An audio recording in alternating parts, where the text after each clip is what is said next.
The cold had stopped hurting. That was the thought drifting through Marin's consciousness like smoke, distant, detached, and strangely peaceful. She couldn't feel her fingers anymore, couldn't feel the wind that had been slicing through her thin cloak for what seemed like hours. The snow beneath her had become almost comfortable, a soft white bed inviting her to simply close her eyes and let the darkness take her. Her mind wandered to strange places. Her mother's kitchen, warm with bread baking, the scent of yeast and honey filling the small space. Her father's study before everything fell apart, books stacked high and papers covered in his careful handwriting, ink stains on his fingers as he traced columns of numbers with quiet satisfaction. Hamish laughing at something foolish, back when laughter came easily to their family, before debt collectors started knocking and creditors stopped extending grace. She could almost smell her mother's lavender soap, could almost hear her father humming off-key while he worked, could almost feel the warmth of a life that existed only in memory now. Then heat exploded against her skin. Strong arms lifted her from the frozen ground, and warmth pressed against her body with the shocking intimacy of an embrace. Wool and leather, and something deeper. Wood smoke and pine, and the sharp bite of whiskey. She was moving, being carried, though her legs refused to cooperate with whatever was happening. The scent of him surrounded her completely. Masculine and clean beneath the winter air, with notes of cedar and something earthier she couldn't name.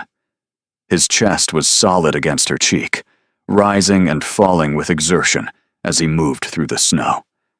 She could feel the rhythm of his breathing, the controlled power in his stride, the way he held her as if she weighed nothing at all. Voices cut through the fog in her mind. Male voices, urgent and commanding. Get the doors open. Now. Is she breathing? Barely. Fetch the physician. And blankets, as many as you can find. Marin tried to speak, to protest, to understand what was happening, but her lips were numb and her tongue felt thick and useless. All she could manage was a weak sound that might have been a word, or might have been nothing at all. Easy. The voice was close now, rumbling against her ear. The vibration of it seemed to travel through her entire body, settling somewhere deep in her chest. Don't try to talk. You're safe. Safe. The word wrapped around her like the warmth now surrounding her body.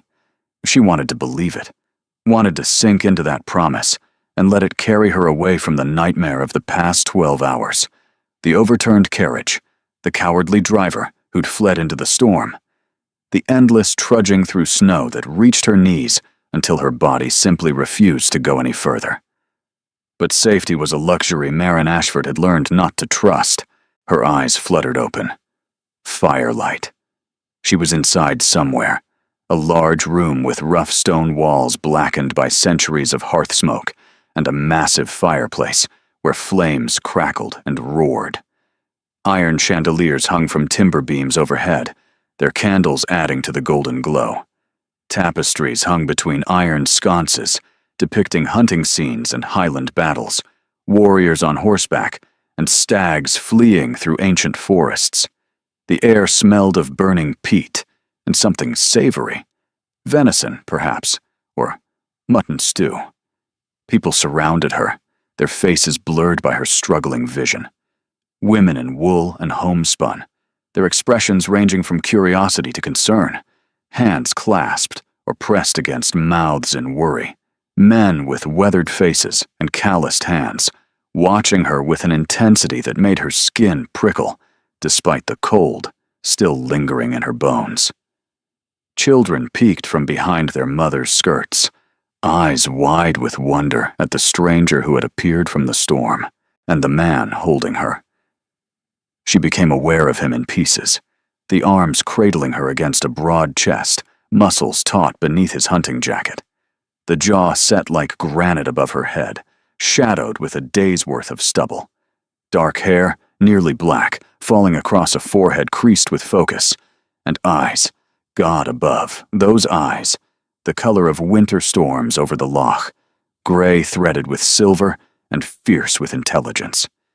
They held depths she couldn't fathom, shadows and secrets, and something that looked almost like recognition, as if he'd been waiting for her to appear from the snow all along. He was looking down at her like she was a problem he hadn't anticipated, but fully intended to solve. "Where?" Her voice cracked, barely a whisper. She swallowed against the dryness in her throat and tried again. "Where am I?" "Craig Muir," the man said. His voice was deep, cultured, with the barest hint of Highland burr beneath the educated tones. It was a voice accustomed to being obeyed. "You collapsed half a mile from the village. My hunting party found you." Craig Muir. The name meant nothing to her. She'd been heading for Edinburgh, for the position her brother Hamish had promised was waiting.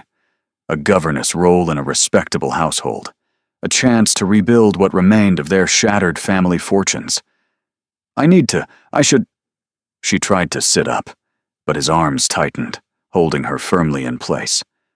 The movement brought her closer to his chest, and she could feel his heartbeat, steady and strong against her shoulder. "What you need," he said, his voice brooking no argument, "is warmth, rest, and to stop moving before you worsen the frostbite I suspect is already setting into your extremities." A murmur rippled through the watching crowd. Marin's face heated, despite the chill still clinging to her body. She was acutely aware of her position, cradled in a stranger's arms like a child, her sodden dress clinging to every curve of her frame, her hair matted and wild around her face. Her mother would be mortified. Her father would have challenged this man to a duel back when he still had the spirit for such things. "Please." She pushed weakly against his chest, feeling the solid muscle beneath his hunting jacket. "I can stand. I'm quite capable of..." "You're quite capable of dying in a snowbank, apparently."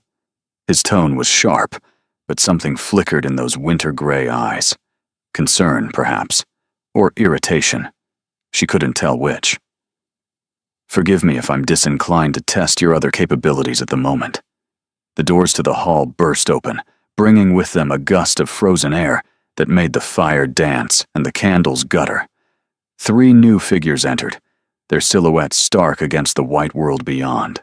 2 women and a man, all wrapped in furs and wool, snow still clinging to their shoulders like scattered diamonds. The older woman led the charge, her silver hair swept beneath an elegant cap trimmed with ermine, her bearing aristocratic despite the rough surroundings. Her face was handsome rather than beautiful, carved by time into something commanding. She moved with the authority of someone who expected the world to arrange itself according to her preferences, and usually got her way. "Calder." Her voice cut through the room like a blade. "What in heaven's name is happening? We received word there was an emergency." She stopped. Her eyes found Marin, still held in the man's arms, and something complicated crossed her face. Surprise, assessment, calculation. The kind of rapid evaluation that spoke of decades navigating treacherous social waters. "Who?" the older woman said slowly, each word precise and weighted. "Is this?" The man, Calder, she'd called him, shifted his grip on Marin, drawing her infinitesimally closer. A protective gesture, though whether he was protecting her or claiming her, she couldn't determine. A traveler. Her carriage met with an accident in the storm. She would have frozen to death if we hadn't found her when we did. How fortunate for her, then.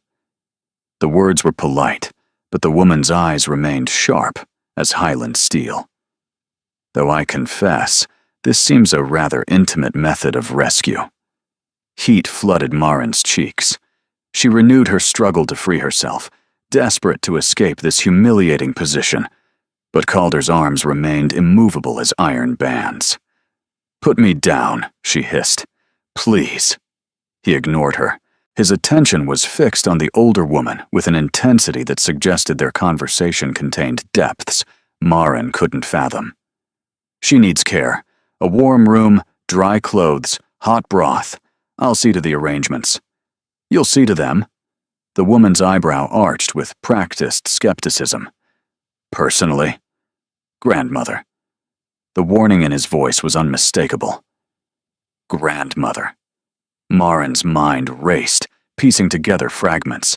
The deference of the villagers, the quality of his clothing beneath the hunting leathers, the way everyone in this room seemed to orbit around him like planets around the sun. "Forgive me." The younger of the two women stepped forward, her dark hair escaping its pins in charming disarray, her brown eyes warm with curiosity and mischief. She moved with boundless energy, practically bouncing on her heels. But shouldn't someone introduce themselves? The poor thing looks absolutely terrified. "She's not a thing, Elsa," Calder said. "No, she's a half-frozen woman being held like a prize catch while everyone talks around her." The girl, Elsa, approached with a gentle smile that seemed entirely genuine. "I'm Lady Elsa Blackwood. This stern mountain holding you captive is my brother, Calder Blackwood, Duke of Dunmorrow. And the formidable woman examining you like a ledger entry is our grandmother, the Dowager Duchess." Duke, the word crashed through Marin's awareness with the force of an avalanche. She was being held, cradled, clutched, practically embraced by a duke. In front of his grandmother, in front of an entire village of watching eyes, in a dress that was soaked through and clinging to every curve of her body, with her hair wild and her face surely a disaster of cold, reddened skin and chapped lips. "Put me down." This time, it wasn't a request. "Put me down this instant." Something shifted in the Duke's expression, that flicker again. Amusement now. She was certain of it, though it disappeared as quickly as it came. Slowly, carefully, he lowered her feet to the ground. Her knees buckled immediately. He caught her before she could collapse, one arm wrapping around her waist, steadying her against the solid warmth of his body. The contact was improper. Scandalous. The stuff that ruined reputations and destroyed futures. And everyone in the room was watching. "Perhaps," the Dowager Duchess said into the weighted silence, her voice carrying the particular chill of aristocratic disapproval, "we should discuss this situation somewhere more private."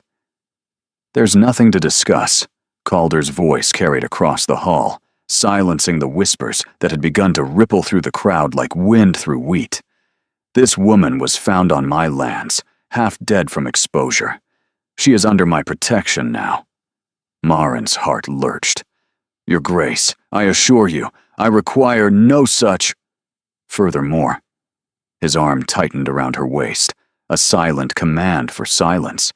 Given the circumstances of her rescue, the intimacy required to preserve her life, the witnesses present, and the inevitable talk that will spread through the village by morning, there is only one honorable course of action.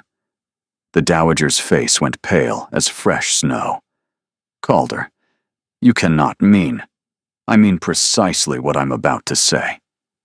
He turned, addressing not just his grandmother, but the entire assembled crowd, villagers, servants, the shocked faces of his family.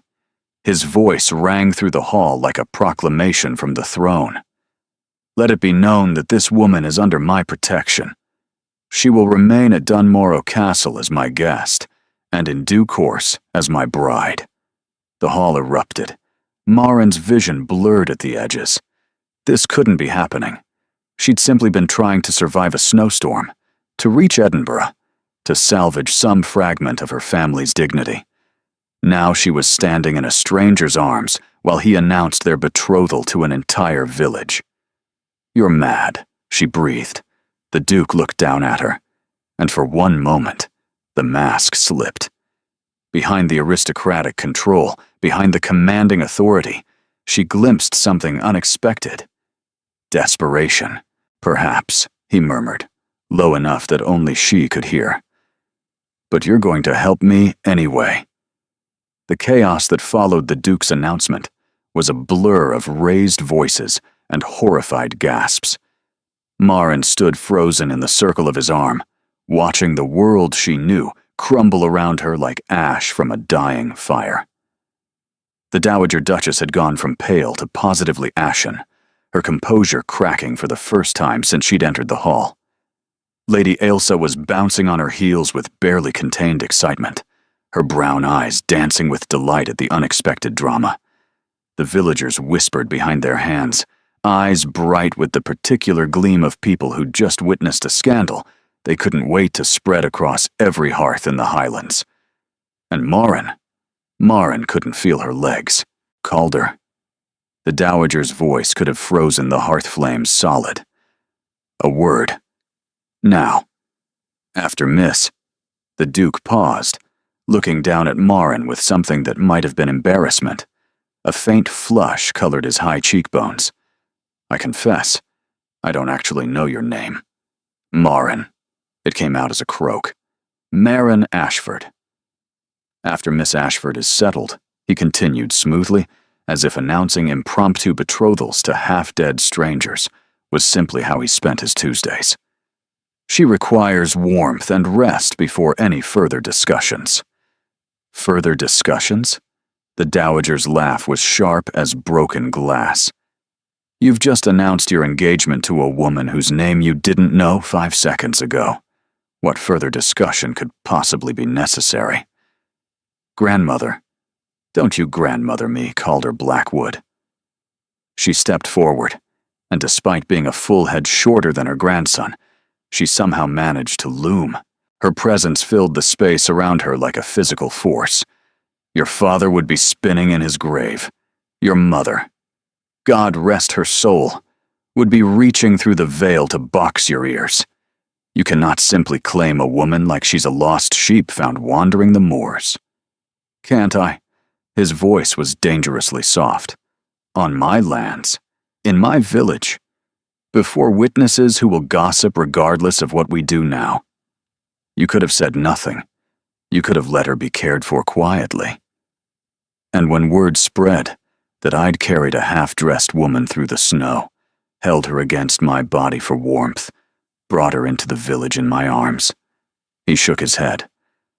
Her reputation would be in tatters by nightfall. This way, at least, there's a framework, a story that protects rather than destroys. Marin found her voice at last. I don't need your protection. Both Blackwoods turned to look at her, the Dowager with surprise, the Duke with something harder to read. Miss Ashford, he began, I was traveling to Edinburgh for a governess position. My carriage was caught in the storm. The driver panicked and fled. I walked as far as I could until I couldn't walk anymore. She forced strength into her voice, into her spine, though both felt as fragile as spun glass. It was misfortune, not scandal. I thank you for saving my life, but I certainly don't expect you to sacrifice yours in return. The murmurs ceased entirely. Even the fire seemed to quiet, its crackle fading to a soft hiss. Every eye in the hall was fixed upon her now, this strange woman who dared to refuse a duke's protection. Lady Ailsa was staring at her with undisguised admiration. I like her, she announced to no one in particular. Can we keep her? Ailsa, the Duke said wearily. What? She has backbone. Do you know how rare that is? Most women in her position would be fainting, or weeping, or trying to trap you into. She caught herself, cheeks flushing crimson. Not that you're trying to trap him. Obviously. I didn't mean. Perhaps, a new voice cut in. We should continue this conversation somewhere the entire village isn't listening. Marin turned to find the third figure from the doorway stepping forward, a man she hadn't properly noticed before. Tall, broad-shouldered, with russet hair swept back from a face that would have been handsome if not for the calculating gleam in his green eyes. He moved with the easy confidence of someone accustomed to being welcomed in powerful rooms, but there was something predatory in his grace, something that made her think of a wolf wearing gentleman's clothing. Lord Marchmont. The Dowager's tone warmed slightly. Thank you for being a voice of reason. Always happy to assist, Your Grace. He bowed with flourish, then turned that calculating gaze on Maren. His eyes traveled over her slowly, assessing, dissecting, the kind of look that made her skin crawl. Though I confess myself curious about our unexpected guest. Ashford, you said? I don't believe I'm familiar with the family. Something cold slithered down Maren's spine. The way he looked at her, appraising, dissecting, reminded her uncomfortably of a merchant examining questionable goods before deciding whether to purchase or discard them. The Ashfords are a lowland family, the Duke said before Maren could respond. Respectable, but private. Miss Ashford's father was a merchant of some prominence before his passing. It wasn't quite a lie. Her father wasn't dead, merely broken, drinking himself into an early grave in their cramped Edinburgh lodgings. But the Duke couldn't have known that, which meant he was either guessing or fabricating a history for her from whole cloth. Why would he do that? How tragic. Lord Marchmont's sympathy was about as genuine as a 3-pound note. And now reduced to seeking governess positions, how the mighty fall. Careful, Marchmont. The Duke's voice dropped to something dangerous, each word sharp as a blade. You're speaking of my future wife. The two men stared at each other, and Maren felt the tension crackle between them like lightning before a storm. There was history here, old wounds, unspoken grievances, though she couldn't begin to guess their nature. The air between them seemed to thicken, heavy with years of accumulated resentment. Of course. Lord Marchmont inclined his head with serpentine grace. Forgive me. I meant no offense to Miss Ashford. I'm simply surprised. We all expected your eventual bride to be someone of rather different circumstances. Did you? Lady Cressida Thornwood has been a guest at Dunmorrow twice this season. The families have been close for generations. One assumed incorrectly. The name hung in the air like poison. Lady Cressida Thornwood. Maren filed it away, adding it to the growing list of things she didn't understand about the situation she'd stumbled into. Enough! The Dowager's voice cracked like a whip. This is neither the time nor place for such discussions. Miss Ashford is clearly unwell. She needs rest and proper care before we sort out this situation. Grandmother, I said enough, Calder. Her eyes were steel. You've made your grand announcement. Now let the girl recover before you terrify her any further. We'll speak tonight after dinner, when cooler heads might prevail. For a moment, Maren thought the Duke would argue, his jaw set, a muscle flexing beneath the skin. But then he exhaled slowly and released his grip on her waist. She immediately missed the warmth. Ailsa, he said, take Miss Ashford to the blue guest chambers. See that she has everything she needs. With pleasure. Ailsa appeared at Maren's side, looping an arm through hers with easy familiarity. Come on, then. Let's get you warm and dry, and away from all these scowling faces. I'll tell you everything you need to know about my impossible brother on the way. Ailsa, the Duke began. Everything, she repeated cheerfully, already steering Maren toward a side door, including the time he tried to tame a wild stag when he was 12 and ended up in the loch. Despite everything, the cold still aching in her bones, the shock still numbing her mind, the absolute impossibility of her situation, Maren felt her lips twitch toward a smile. They'd barely made it through the doorway when a voice stopped them cold. Miss Ashford. Lord Marchmont had followed them, his tall frame blocking the corridor ahead. Up close, she could see the sharp edges beneath his handsome face, the too-white smile, the eyes that calculated even as they charmed. There was something reptilian about him, something that made her instinctively want to step back and put distance between them. I feel we've gotten off on the wrong foot. He reached for her hand before she could pull away, bringing it to his lips in a gesture that felt more like a claim than a courtesy. His lips were cold against her knuckles. Allow me to properly introduce myself. Rory Marchmont, Earl of Glenvale, an old friend of the family. Lord Marchmont. She extracted her hand as quickly as politeness allowed, resisting the urge to wipe it on her skirt. A pleasure. The pleasure is entirely mine. His smile widened. I must say, you've created quite a stir. Our Duke is not known for impulsive gestures. Whatever magic you've worked to change that, I'm most curious to understand. There's no magic, only a snowstorm and unfortunate timing. Is that all? He leaned closer, lowering his voice to something intimate and threatening. Because it seems to me, Miss Ashford, that a woman in your position might have everything to gain from such a convenient rescue, and a man in his position might have everything to lose. Ice crept through Marin's veins. I'm not sure what you're implying, my lord. I'm not implying anything, merely observing. He straightened, his smile never wavering. I do hope you'll be careful, Miss Ashford. Highland winters can be treacherous. One never knows what dangers might be lurking beneath the snow. He bowed and walked away before she could respond, leaving Marin with the distinct impression she'd just been threatened. Ailsa tugged at her arm, her expression troubled. Don't mind him. Rory's been angling for Calder's position since they were boys. He's all bark and bluster. Is he? Mostly. Ailsa's hesitation lasted only a heartbeat, but Marin noticed it. Come on. You really do need to rest. And I wasn't joking about that stag story. It's much better with hot tea and a roaring fire.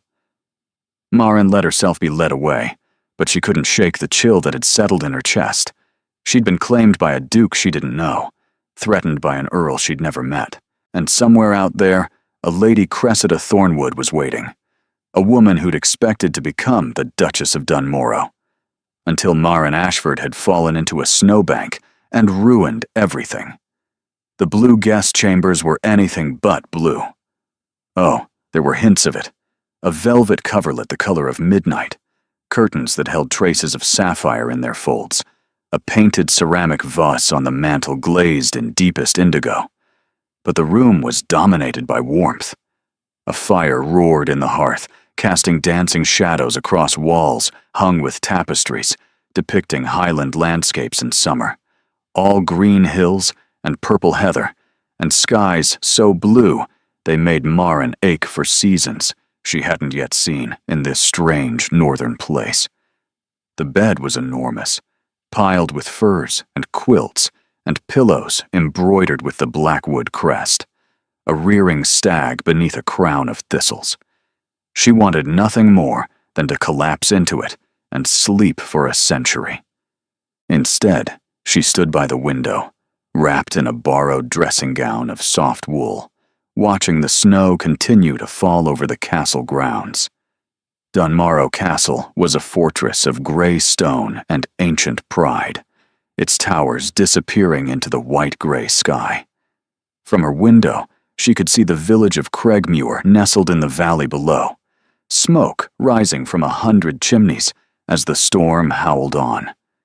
Tiny figures moved through the streets, going about their lives, unaware that their duke had just done something that would set every tongue in the Highlands wagging for months to come.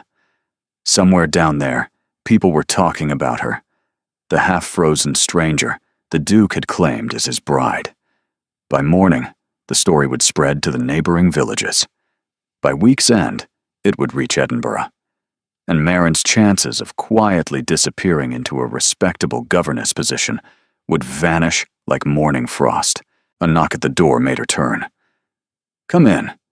She expected Ailsa, perhaps, or the maid, who'd helped her into the bath and dry clothes. Instead, the door opened to reveal the Duke of Dunmorrow himself. He'd changed from his hunting leathers into more formal attire. A dark coat that emphasized the breadth of his shoulders, a cravat tied with military precision, waistcoat of deep burgundy that caught the firelight. His hair had been tamed, swept back from a face that seemed carved from the same stone as his castle. But his eyes, those gray eyes, pale as morning mist over the loch, held something almost uncertain. Miss Ashford, may I have a moment? I don't believe I have much choice, Your Grace. She kept her voice steady despite the hammering of her heart. Given that you've just announced our engagement to several dozen witnesses, he had the grace to wince. Yes, about that. About that. She folded her arms. Would you care to explain why a duke would claim a penniless stranger as his bride? Or shall I simply assume you've lost your mind entirely? The latter isn't entirely inaccurate. He closed the door behind him but remained near it, maintaining a proper distance. May I sit? It's your castle. It's your room. For as long as you are here, it's your space. I won't intrude further than you permit. Something in his voice, a quiet sincerity beneath the aristocratic polish, made her gesture toward the chair by the fire. He sat, and she remained standing, unwilling to surrender the slight advantage of height. I owe you an explanation, he said. You owe me considerably more than that. Yes. He met her eyes without flinching. I do. And I'll start with the truth, though I suspect you won't like it. I haven't liked anything about this situation since I woke up in your arms, Your Grace. I doubt that will change now. The ghost of a smile crossed his face. You're not what I expected. What did you expect? Swooning? Tears? Desperate gratitude that a duke would deign to claim me? Something like that. His smile faded. What I got was a woman who told me I was mad to my face in front of my grandmother and half my village. Do you know how long it's been since anyone spoke to me that way? I imagine not long, given your apparent habit of making insane declarations without consultation. This time, his laugh was genuine, a low, rough sound that transformed his severe features into something almost approachable. The sound warmed something in her chest that she refused to examine too closely. Fair point. He leaned forward, resting his elbows on his knees, and the formality seemed to drain from his posture. In its place was something wearier. Raw. My grandmother has been trying to marry me off for the past year. Since my father died, she's been relentless. Parades of suitable ladies at every social function. Pointed comments about duty and legacy. And most recently, Lady Cressida Thornwood. The name Lord Marchmont mentioned. Yes. His expression darkened. Cressida is everything a duchess should be. Beautiful, well-bred, impeccably connected. Our families have known each other for generations. My grandmother adores her. And you? I find her insufferable. The words came out flat. She's calculating, cold, and interested only in my title. Every conversation feels like a negotiation. Every smile is designed to achieve a specific effect. Marrying her would be like shackling myself to a beautiful snake for the rest of my life. Marin shouldn't have felt relief at that. It was none of her business who the Duke married, and yet something loosened in her chest at the venom in his voice. So you announced our engagement to escape her? Partly. He rubbed a hand over his face, and for a moment he looked less like a duke and more like an exhausted man carrying burdens too heavy to bear. My grandmother was planning to formalize an understanding with Cressida's family at the winter gathering next week. I've been trying to find a way out for months, but nothing I said mattered. Duty, legacy, the good of the family. Every argument I made, she countered. And then I fell into a snowbank. And then you fell into a snowbank. He met her eyes. You have to understand. When I carried you into that hall, I wasn't thinking about anything except getting you warm. But my grandmother's face when she saw us, I knew exactly what she was calculating. The scandal, the whispers, the way Cressida would use your rescue against me, claim I'd been keeping a mistress, that I was unfit for a proper marriage. So you struck first. I gave them a different story, a better story. His voice was quiet. The Duke, who saved a stranger from the snow and fell so instantly in love, he claimed her before the entire village. Romantic. Impulsive. The kind of tale that spreads faster than scandal. Marin's mind raced. She could see the logic. Twisted, desperate logic. But logic nonetheless. He'd taken a situation that could ruin them both and shaped it into something almost noble. But that didn't make it right. You should have asked me first. I know. You've upended my entire life based on a calculation made in the span of seconds. I know. I was going to Edinburgh. I had a position waiting, a chance to support my family, to rebuild something from the wreckage my brother's schemes have left us. I know. He rose from the chair, and she was struck again by the height of him, the sheer presence he commanded simply by existing. And I know nothing I say can make this right. You didn't ask to be caught in my family's machinations. You didn't ask to be used as a shield against a marriage you have no stake in. No, she agreed. I didn't. He crossed to her, stopping close enough that she could smell that same scent from before. Wood smoke and pine, whiskey and something darker.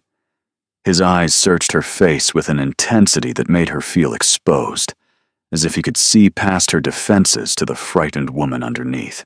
I'm asking now. Will you help me? Stay at Dunmorrow through the winter gathering.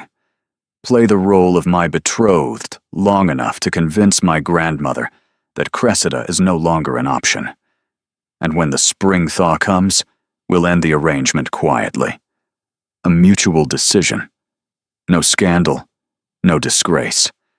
I'll provide references, connections, anything you need to secure a better position than the one you lost. That's months.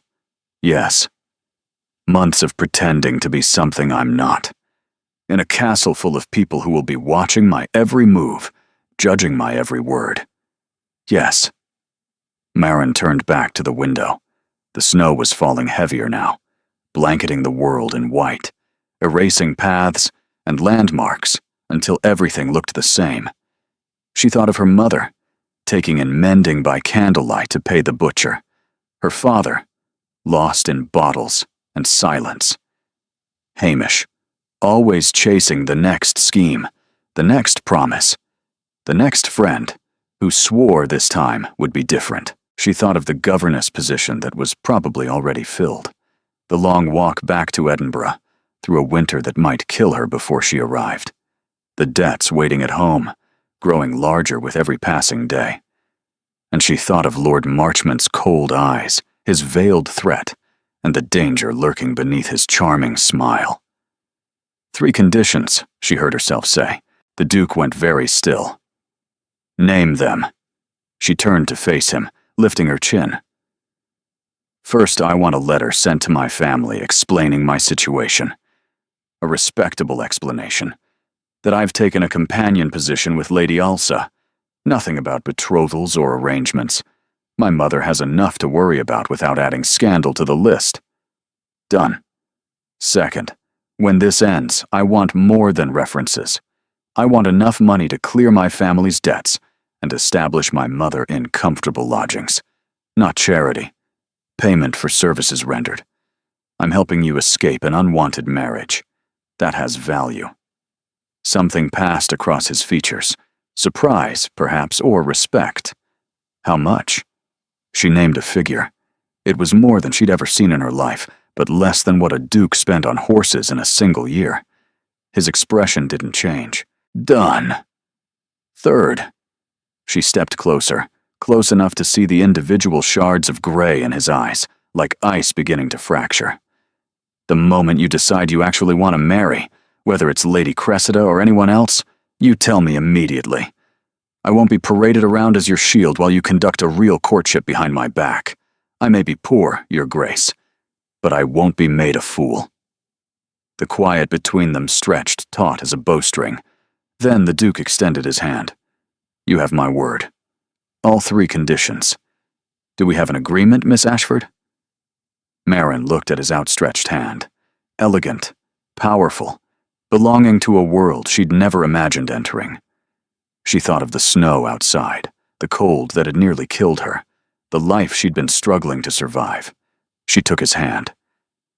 We have an agreement, Your Grace. His grip was warm and firm, his fingers closing around hers with surprising gentleness. Something passed between them, A current, a recognition, that made her inhale sharply. "Calder," he said, his voice low. "I beg your pardon? If we're to be betrothed, you should probably call me Calder, at least when we're not in public." Calder. The name felt strange on her tongue, intimate. "And you may call me Marin." Marin. He released her hand slowly, as if reluctant to let go. "Welcome to Dunmorrow Castle. I suspect you're going to turn it upside down." She didn't know whether that was a warning or a promise. But as he left her alone in the blue guest chambers, the fire crackling and the snow falling beyond the window, Marin realized something that sent ice through her veins. She wasn't afraid of the arrangement, or the deception, or even the formidable Dowager Duchess waiting to judge her every move. She was afraid of the way her pulse had leaped when he'd said her name, and that, she knew, was far more dangerous than any Highland winter. Morning arrived with pale winter light, and the distant sound of servants she didn't see. Marin woke slowly, disoriented by the softness beneath her. For one blissful moment, she forgot where she was, forgot the snowstorm, the rescue, the impossible announcement that had upended her entire existence. She was simply warm, comfortable, wrapped in linens finer than anything she'd ever touched, floating in that hazy space between sleep and waking where troubles seemed far away. Then memory crashed back like cold water. She sat up, heart racing, and found the blue guest chambers transformed by daylight. The fire had been rebuilt, fresh logs crackling cheerfully, the scent of burning pine filling the room. A breakfast tray waited on the small table by the window. Tea, warm bread, butter, honey, sliced ham, and a small pot of what appeared to be bramble preserves. More food than her family ate in a day. And draped across the chair beside her bed, a dress. It was beautiful. Deep forest green wool, trimmed with delicate embroidery at the cuffs and collar. Tiny leaves and vines worked in thread just a shade darker than the fabric itself. Simple enough to be practical, elegant enough to mark its wearer as someone of consequence. Nothing like the threadbare traveling dress she'd nearly died in. A note was pinned to the sleeve in neat, feminine handwriting. "Thought you might need something presentable. The vultures will be circling today. Best to look like you belong." A Marin's throat tightened. Lady Ailsa, already thinking of her comfort, already anticipating the challenges ahead. It was more kindness than she'd experienced in years. A second note lay beneath the first, in different handwriting. Bolder, more masculine, the strokes confident and unhesitating. "The letter to your family has been dispatched this morning by private courier. It explains you've taken a position as my sister's companion for the season. No mention of betrothals or arrangements, as promised." See. He'd kept his word, the first of her conditions, already honored within 12 hours. A soft knock preceded the door opening. A young maid with copper hair and freckles entered, curtsying nervously. Her cap was slightly askew, and her apron bore the wrinkles of someone who dressed in haste. "Good morning, miss. I'm Fenella. His Grace asked me to attend you during your stay." Fenella? Marin swung her legs over the side of the bed, conscious of how strange this all felt. She'd never had a lady's maid, never had anyone attend her for anything. "That's very kind, but I'm quite capable of dressing myself." "Oh, I'm sure you are, miss." Fenella's eyes widened. "But Lady Ailsa said I should help anyway. She said the buttons on that dress are murder, and you'd never manage alone." Despite everything, Marin felt her lips twitch. Did she now? "Her exact words, miss. Also said I should warn you that breakfast in the main hall starts in an hour, and everyone will be watching to see if you faint or flee." "I don't intend to do either." "That's what Lady Ailsa hoped you'd say."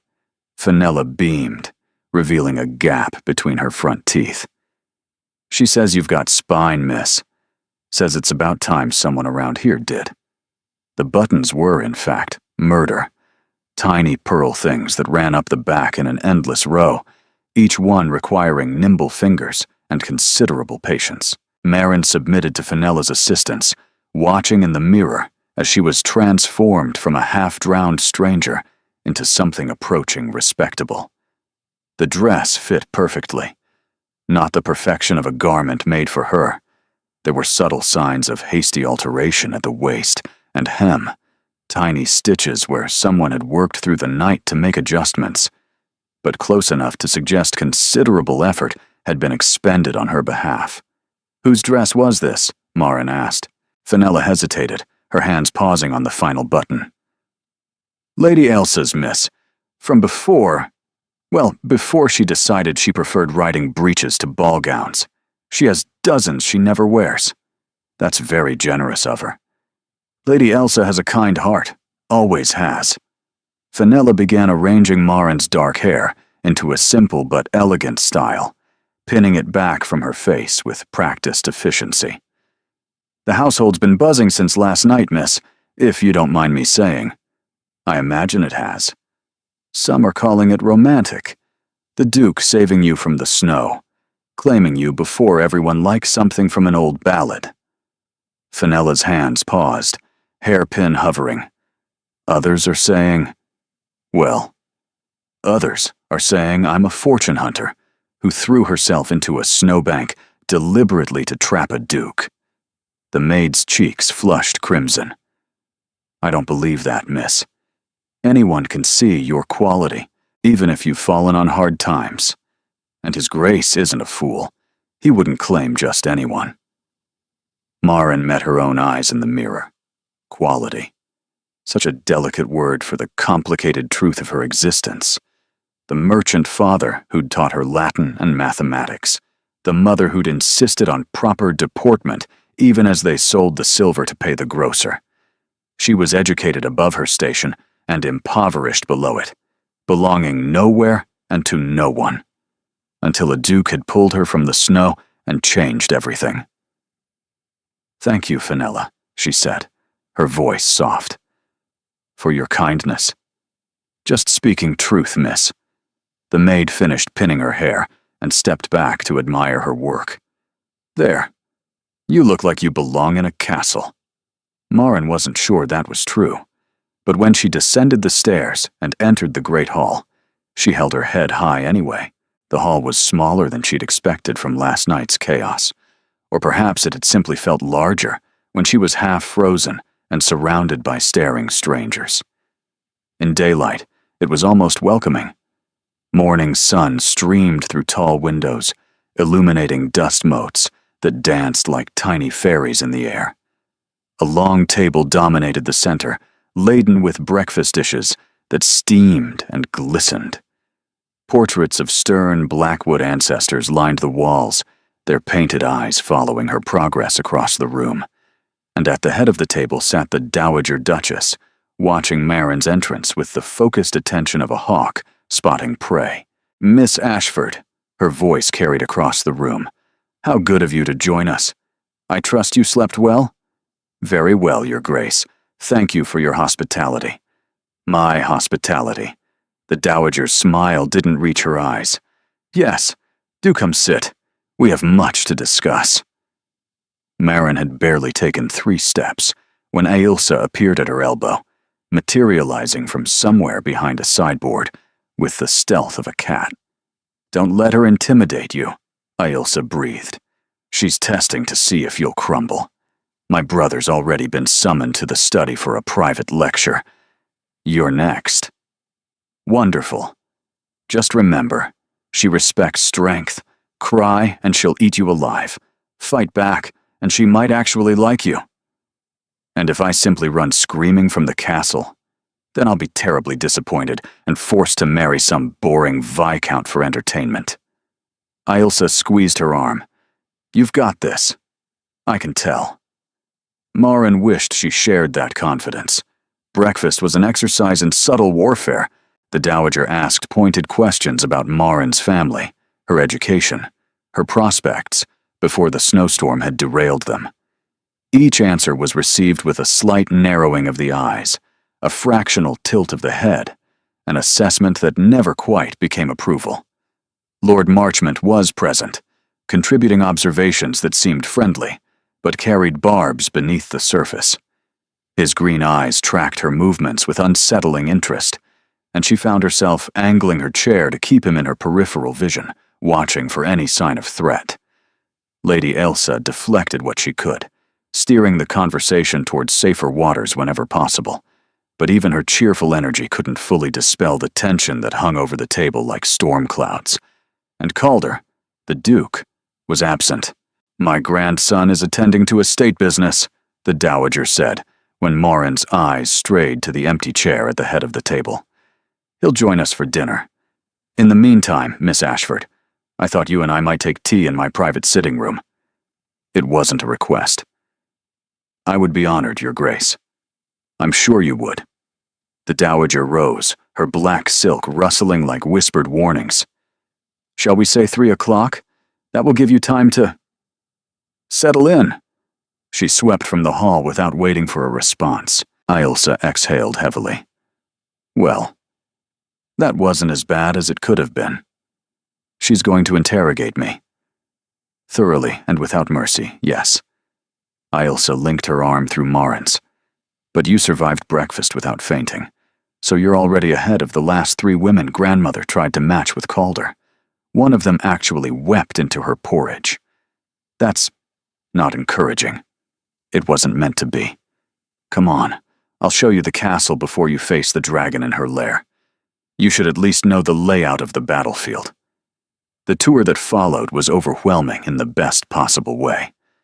Dunmorrow Castle was ancient, sprawling, and full of hidden corridors and secret alcoves, and rooms that seemed to have been forgotten by everyone except the dust and the mice. Stone walls several feet thick kept the cold at bay, while tapestries and rugs added splashes of color to otherwise gray spaces. Ailsa narrated cheerfully, pointing out the tower where their great-great-grandfather had supposedly kept a mistress, the gallery where portraits of every Blackwood duke hung in stern succession, the kitchen gardens visible through frost-covered windows, where herbs grew in orderly rows beneath protective glass. "And this," Ailsa said, pushing open a heavy oak door carved with intertwining thistles, "is Calder's sanctuary. The library." Morin's breath caught. The room was 2 stories tall, every wall lined with books from floor to ceiling. Ladders on rails allowed access to the upper shelves, their brass fittings gleaming in the light from tall windows. A massive fireplace dominated one end, leather chairs positioned before it for reading, a small table between them bearing a decanter of amber liquid and 2 crystal glasses. The scent of old paper and wood polish hung in the air like incense, mixed with something fainter. Perfume, perhaps, long faded, but somehow still present. "He spends hours in here," Ailsa said, her voice hushed with something like reverence. "Especially since Father died. Sometimes I think he's hiding from the world. Other times, I think he's searching for something he'll never find." "What happened to your father?" Ailsa's brightness dimmed. "A riding accident, last spring.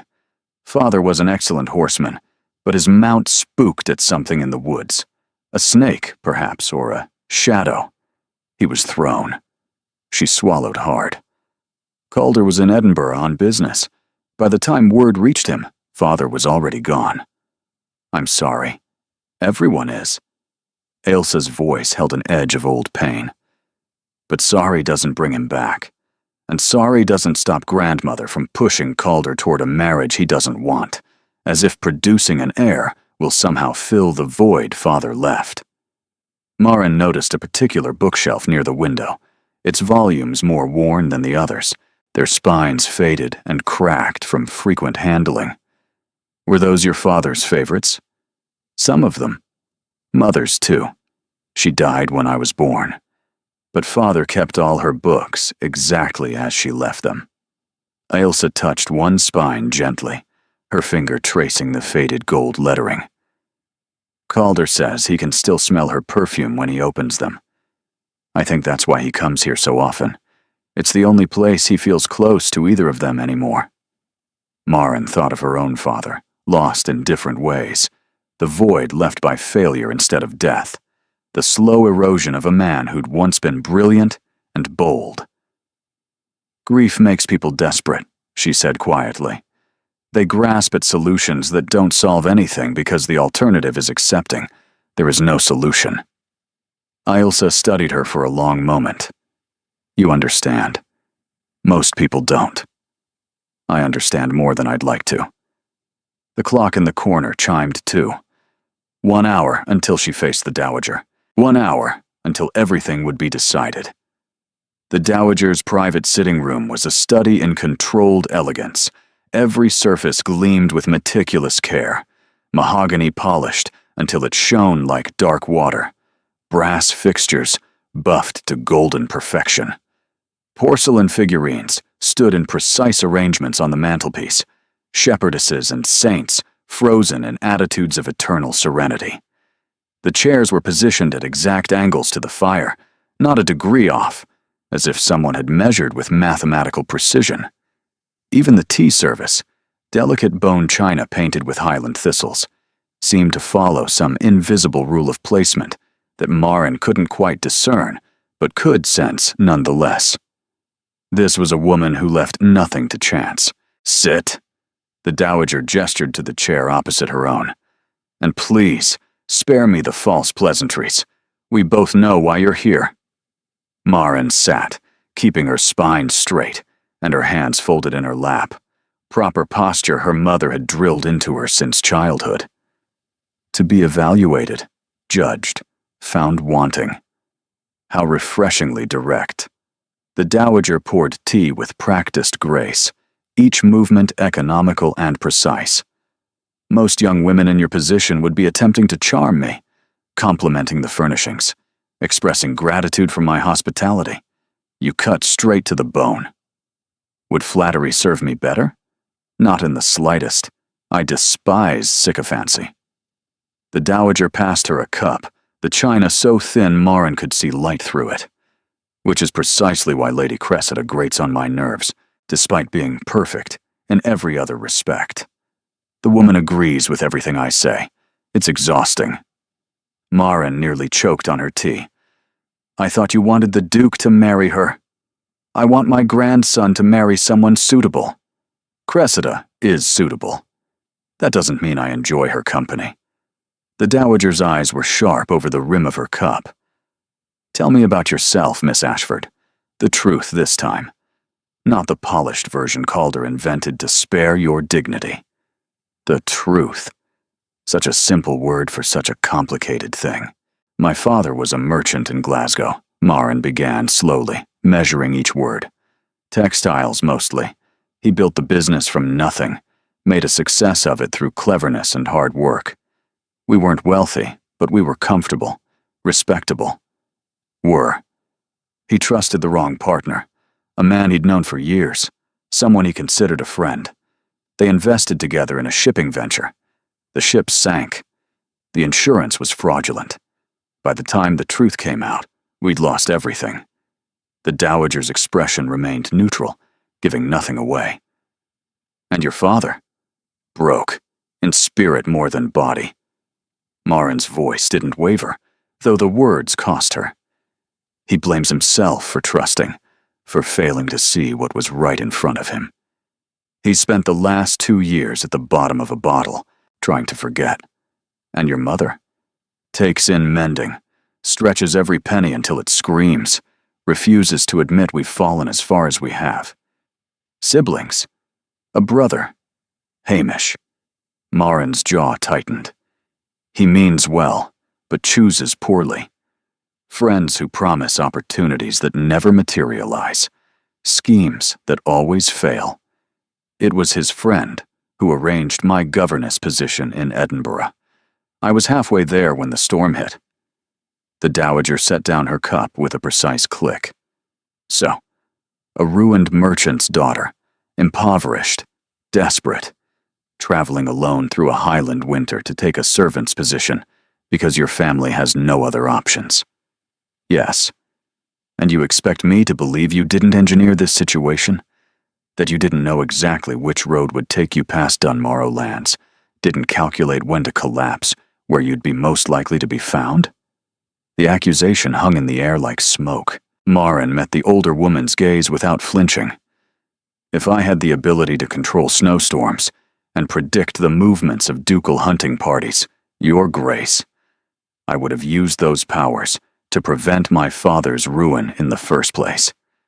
As it stands, I am merely a woman who was cold and tired and didn't want to die in a snowbank. A long pause stretched between them. Then, impossibly, the Dowager laughed. It was a sharp sound, rusty from disuse, but genuine, the laugh of someone who had nearly forgotten how. Lord above, you actually mean that. I don't know how to be anything other than honest. It's a failing, I'm told. It's a rarity. The Dowager leaned back in her chair, studying Marin with new eyes. Do you know why I push Calder toward marriage? Why I've paraded eligible women through this castle for the past year? Because he needs an heir. Because duty demands it. Because he's dying. The words fell like stones into water. Not physically. His body is perfectly sound. But his spirit, his heart, the part of him that makes life worth living, that died with his father. Marin's chest tightened.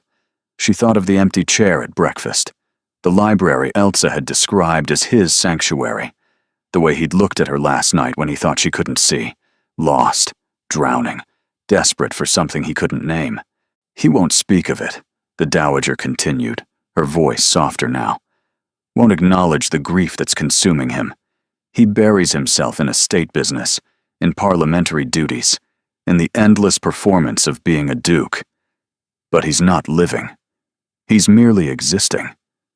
And you thought a wife would fix that? I thought a wife would give him something to live for, someone to pull him back from the edge before he slips over entirely. The Dowager's eyes glistened, though no tears fell. Cressida would never manage it. She's too cold, too calculating. She'd give him heirs and social standing and perfect dinner parties, but she'd never reach the man underneath. Why are you telling me this? Because last night, when Calder carried you into that hall, I saw something I haven't seen in a year. The Dowager leaned forward. I saw him react, not perform. React. His announcement was impulsive, reckless, utterly unlike him. And when you told him he was mad, when you pushed back instead of simpering with gratitude, he smiled. Actually smiled. Do you understand how rare that is? Marin didn't know what to say. The conversation had shifted beneath her feet, and she was no longer sure of the ground. And I will protect him with my dying breath.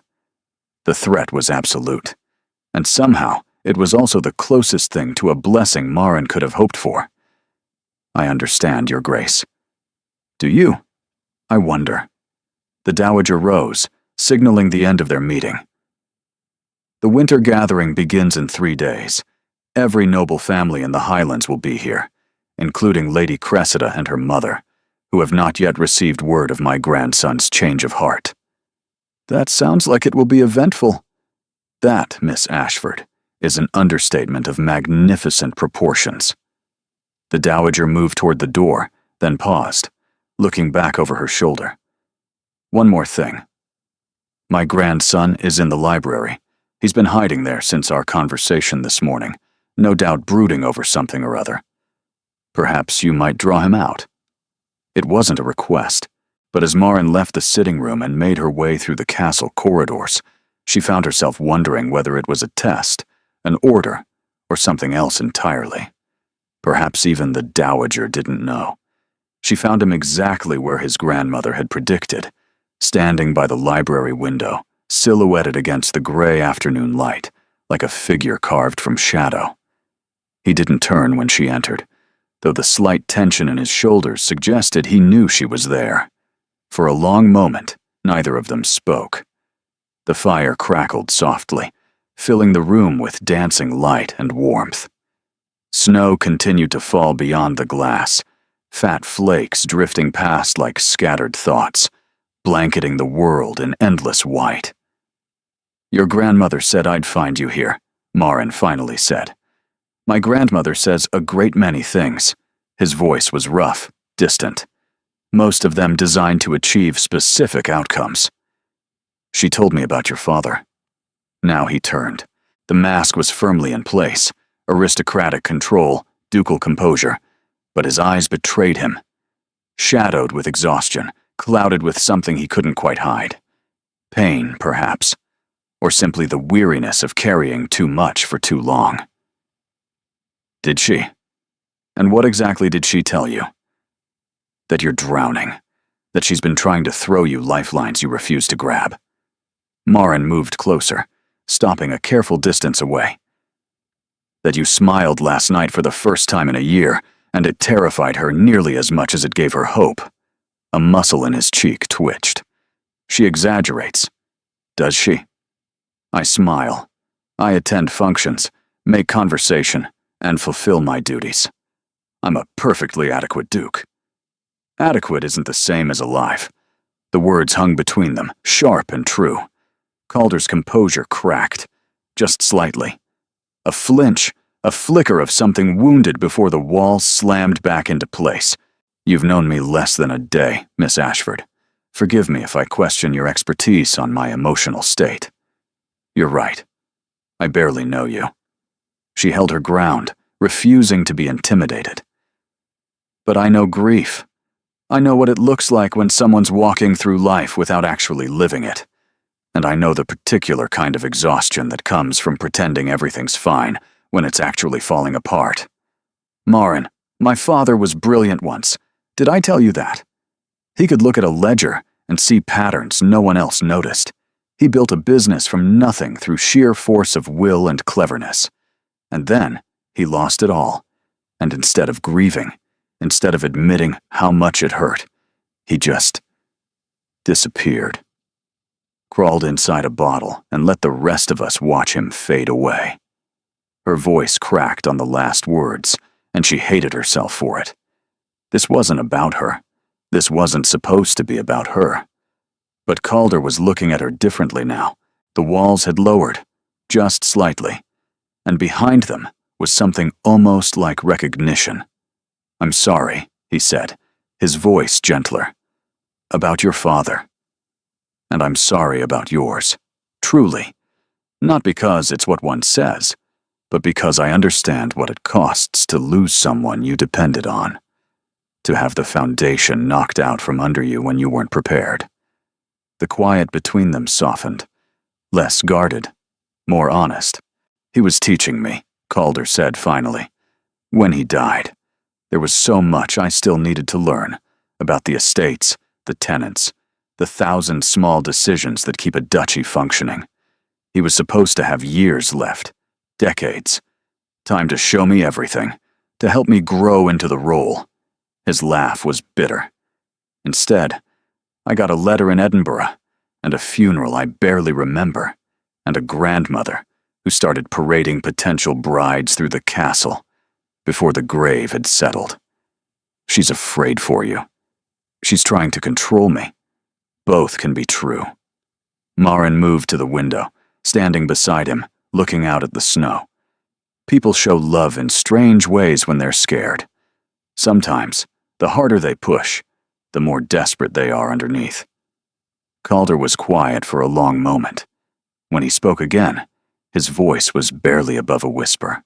"I don't know how to do this." "Do what?" "Any of it. Be a duke. Manage a duchy. Choose a wife. Live a life that suddenly feels like it belongs to someone else." He ran a hand through his hair, destroying its careful arrangement. "Everyone looks at me like I should have answers, like the title came with instructions I somehow misplaced. And I just keep pretending, day after day, hoping no one notices I have no idea what I'm doing." "Maybe that's the secret," Marin said slowly. "Maybe no one actually knows what they're doing. Maybe we're all just pretending and hoping. That's not comforting. It wasn't meant to be. It was meant to be true.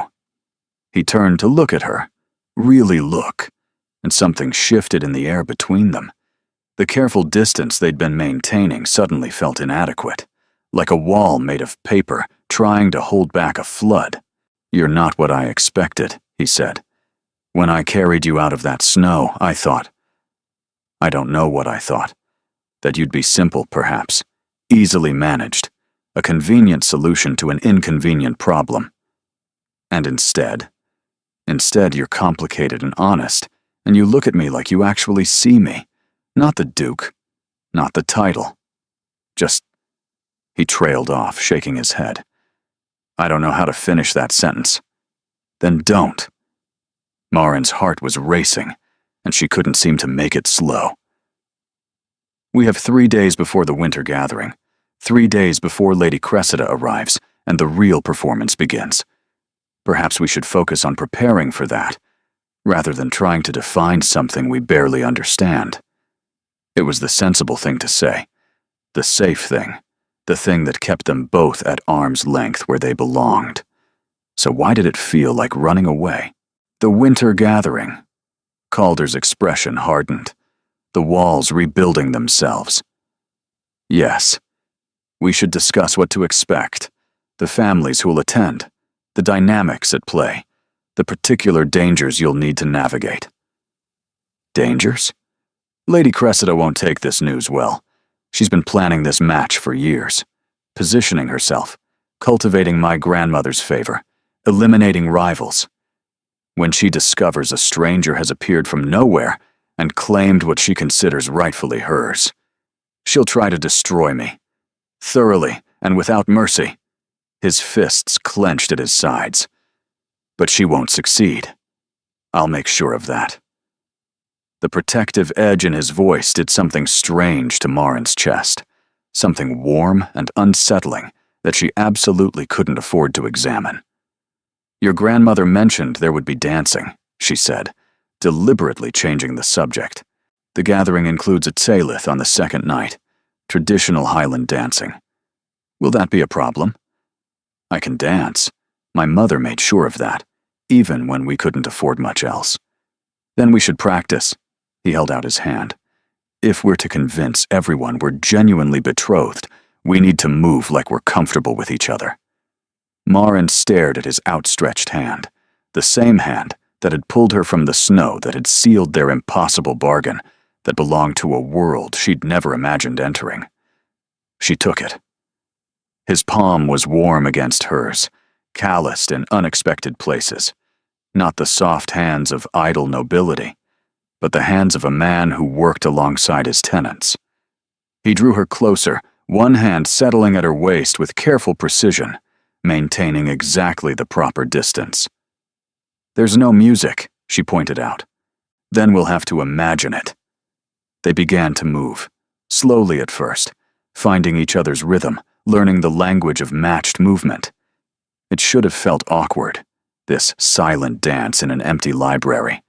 Instead, it felt like the most natural thing in the world. "You're better than I expected," Calder murmured. "You sound surprised." "I'm frequently surprised by you. I'm starting to suspect it's going to become a pattern." She looked up at him, intending to respond with something clever, something that would break the tension building between them. But his eyes caught hers and held, gray as winter storms, and suddenly clever seemed very far away. "Calder!" The library door crashed open. "Your Grace." A servant stood in the doorway, breathing hard, face flushed with alarm. "Forgive the interruption, but there's a carriage approaching, from the South Road." Calder released Marin so quickly she stumbled. "Who?" "The Thornwood Crest, Your Grace. Lady Cressida has arrived 3 days early." The color drained from Calder's face. In the sudden quiet, Marin could hear her own heartbeat thundering in her ears. 3 days to prepare had just become no time at all.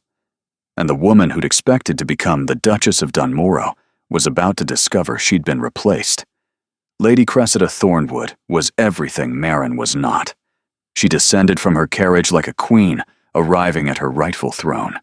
golden hair arranged in perfect curls beneath an elegant bonnet trimmed with silk roses, traveling dress of rose-pink silk that somehow remained immaculate despite hours of Highland roads, complexion like porcelain and just as cold. Her movements were precise, choreographed, each gesture designed to display her figure to its best advantage. Behind her came an older woman, who could only be her mother, Lady Thornwood, wearing the satisfied expression of someone who believed victory was already assured. She surveyed Dunmorrow Castle with proprietary approval, as if mentally redecorating. Marin watched from the library window as the dowager greeted them in the courtyard below. The exchange was too distant to hear, but the body language spoke volumes. Lady Cressida's confident smile, her mother's proprietary air, the way they moved toward the castle entrance as if they already owned it. She's beautiful. The words tasted like ash. She's a snake in silk. Ailsa had appeared beside her, expression uncharacteristically serious. Don't let the face fool you. Cressida Thornwood has been planning to become Duchess of Dunmorrow since we were children. She'll do whatever it takes to eliminate anything standing in her way, including me, especially you. The door opened behind them, and Calder entered, his face set in hard lines. They're requesting a formal audience. My grandmother is stalling, but we have perhaps 10 minutes before they must be received. 10 minutes to prepare for battle. Marin turned from the window. What should I expect? Cressida will be charming at first. She'll welcome you, express delight at making your acquaintance, make you feel like you've misjudged her entirely. His expression darkened. Then she'll start asking questions, probing for weaknesses. By the end of the conversation, she'll know exactly where to strike. You speak from experience. I speak from years of watching her operate. She's been a guest at Dunmorrow more times than I can count. Every visit, she learns a little more, positions herself a little better. My grandmother invited her. I tolerated her. Neither of us realized quite how dangerous she was until it was too late. And Lord Marchmont? Marin remembered the calculating gleam in his eyes, the veiled threat in the corridor. Where does he fit? Calder and Ailsa exchanged a weighted glance. Rory has his own ambitions, Ailsa said carefully. He's a distant cousin, close enough to the title to covet it, far enough to never legitimately inherit. He's been angling for influence since before Father died. And Cressida? They have an understanding. Calder's voice was flat. If she becomes Duchess, he becomes her closest advisor. They've been working together for years, supporting each other's goals. Alone, either one is manageable. Together. He shook his head. Together. They're formidable. The pieces clicked together in Marin's mind. This wasn't just about a rejected suitor's wounded pride. This was about power, influence, and the control of one of the most prominent duchies in Scotland. And she had stumbled directly into the middle of it. We should go down, she said. Better to face them directly than let them think we're hiding. Calder studied her for a long moment. You don't have to do this. I could make excuses. Say you're still recovering from your ordeal. And let her think I'm afraid. Marin lifted her chin. I've faced worse than a beautiful woman with sharp words. I'll survive. Something passed through his eyes. Admiration, perhaps, or something warmer. Then let's give her something to worry about. He offered his arm. She took it. They descended the stairs together, and Marin was acutely aware of every point of contact. His arm beneath her fingers, the warmth radiating through his sleeve, the way he adjusted his stride to match hers, a small accommodation that felt unreasonably significant. The great hall had been transformed in the brief time since breakfast. Fresh flowers adorned the tables. A fire roared in the hearth, banishing the afternoon chill. Servants moved with precise efficiency, preparing tea and refreshments. And at the center of it all stood Lady Cressida Thornwood, her smile bright as a blade. Your Grace. Her curtsy was perfection itself, a masterwork of grace and practiced submission. How wonderful to see you again. Lady Cressida, Lady Thornwood. Calder's voice was perfectly polite and perfectly distant. Welcome to Dunmorrow. We simply couldn't wait another moment. Lady Thornwood's voice dripped with false sweetness. When we heard about the winter gathering, we knew we must arrive early. So much to prepare, after all. Indeed. Cressida's eyes found Marin, and her smile widened, a predator spotting prey. And this must be the mysterious stranger everyone's been whispering about, the one you pulled from the snow. Miss Marin Ashford. Calder's hand covered Marin's where it rested on his arm, a gesture of possession that sent heat flooding through her. My betrothed. The quiet that followed was absolute. Lady Thornwood's face went white, then red, then settled into something carefully neutral. But Cressida barely flinched. Her smile remained fixed, her eyes glittering with something that might have been amusement, or might have been murder. Betrothed. She repeated the word like tasting something unexpected. How sudden. I wasn't aware you were courting anyone, Your Grace. The circumstances were unusual. But then, genuine affection often defies convention. Genuine affection. Cressida turned that glittering gaze on Marin, examining her from head to toe with clinical precision. And where did you say your family was from, Miss Ashford? Glasgow. Originally. Marin kept her voice steady. Though we've been settled in Edinburgh these past years. Glasgow. The word dripped with condescension. How? Provincial. I don't believe I'm familiar with the Ashfords. What does your father do? He was a merchant. Textiles. Was? He's retired from business. I see. Cressida's smile sharpened. And your mother? Does she have connections we might recognize? My mother is a gentlewoman of modest means, who raised her children to value honesty over pretension. Marin met Cressida's gaze directly. I find those qualities serve better than connections in most circumstances. A muscle twitched near Cressida's eye, the only sign that the barb had landed. Before Cressida could respond, Lord Marchmont appeared from an alcove, where he'd apparently been observing the exchange. His presence seemed to bolster Cressida's composure, two predators recognizing each other. What a charming sentiment, he said, his voice silk over steel. Though I wonder, Miss Ashford, how well honesty and modest means will serve you when you're managing an estate of this size. The Duchess of Dunmorrow has responsibilities that extend far beyond pleasant platitudes. I'm a quick learner, my lord. Are you? He moved closer, positioning himself at Cressida's shoulder like an ally flanking for battle. Learning is one thing, breeding is another. Some things cannot be taught. They must be inherited. The way one carries oneself in noble company, the instinct for when to speak and when to remain silent, the understanding of how power truly operates in our world. Rory. Calder's voice carried a warning edge. I mean no offense, of course. Marchmont's smile didn't waver. I merely suggest that Miss Ashford might find the transition challenging. Highland society can be unforgiving to those who don't understand its rules. Then perhaps Highland society should examine its rules, Marin replied coolly. A system that values breeding over character says more about the system than about those it excludes. The temperature in the room dropped several degrees. Cressida and Marchmont exchanged a glance, quick, weighted with unspoken communication.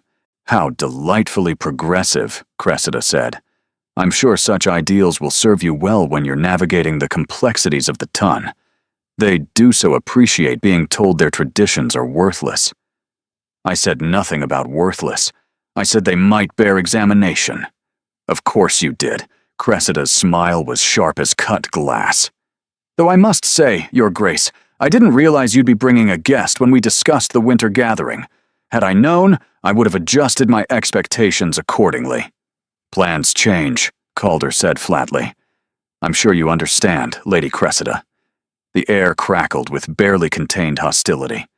Marin could feel the undercurrents swirling around them. Jealousy, calculation, social maneuvering so complex she could barely track it. "Well," Lady Thornwood said brightly, breaking the tension with practiced skill. "I'm sure we'll be seeing much more of Miss Ashford over the coming days. The winter gathering will be such an opportunity for everyone to become better acquainted." Indeed, Cressida's eyes found Marin's and held them with predatory focus.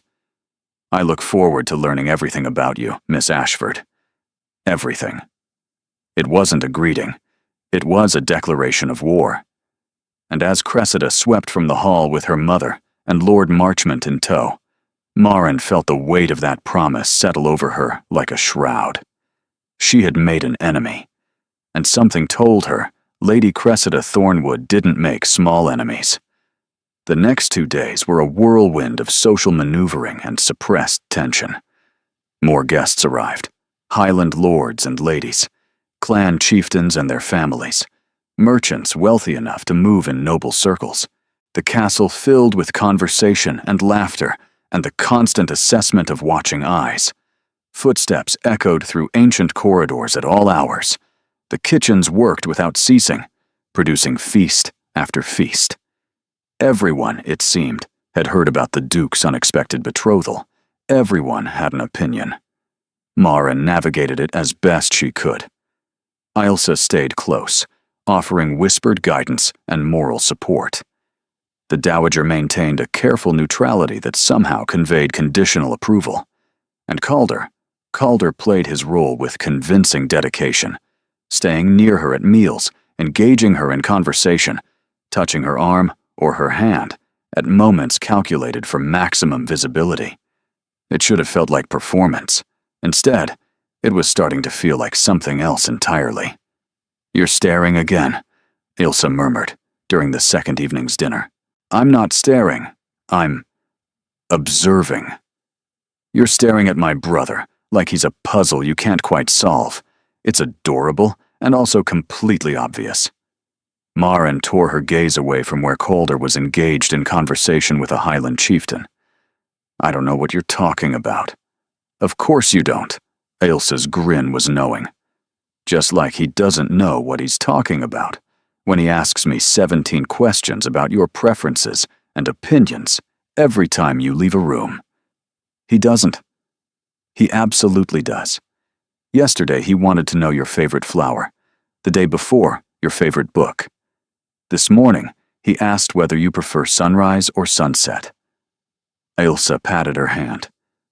"My brother has never shown interest in anyone's preferences in his entire life.